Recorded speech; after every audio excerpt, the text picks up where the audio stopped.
Luke chapter 15. Now all the tax collectors and sinners were gathering around to listen to Jesus. So the Pharisees and scribes began to grumble. "This man welcomes sinners and eats with them." Then Jesus told them this parable. "What man among you, if he has 100 sheep and loses one of them, does not leave the 99 in the pasture and go after the one that is lost until he finds it? And when he finds it, he joyfully puts it on his shoulders, comes home, and calls together his friends and neighbors to tell them, 'Rejoice with me, for I have found my lost sheep.' In the same way, I tell you that there will be more joy in heaven over one sinner who repents than over 99 righteous ones who do not need to repent. Or what woman who has 10 silver coins and loses one of them does not light a lamp, sweep her house, and search carefully until she finds it?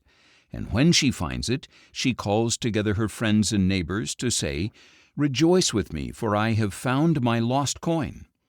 In the same way, I tell you, there is joy in the presence of God's angels over one sinner who repents."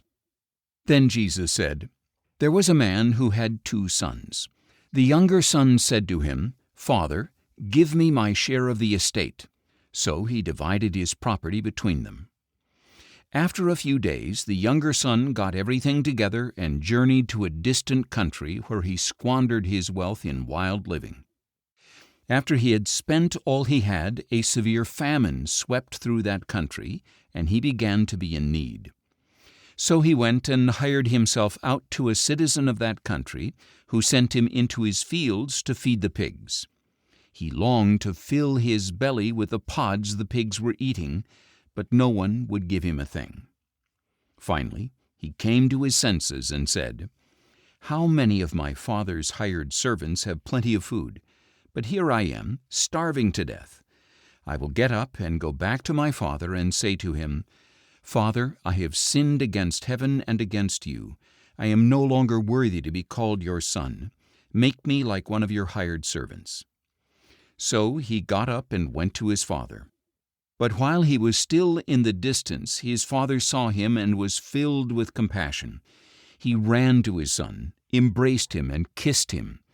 The son declared, 'Father, I have sinned against heaven and against you. I am no longer worthy to be called your son.'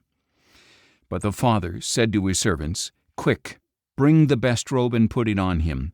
Put a ring on his finger and sandals on his feet. Bring the fattened calf and kill it. Let us feast and celebrate. For this son of mine was dead and is alive again. He was lost and is found.' So they began to celebrate. Meanwhile, the older son was in the field, and as he approached the house, he heard music and dancing. So he called one of the servants and asked what was going on.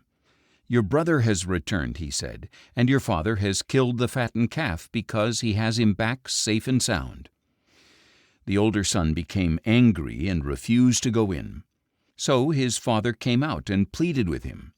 But he answered his father, 'Look, all these years I have served you and never disobeyed a commandment of yours, yet you never gave me even a young goat so I could celebrate with my friends.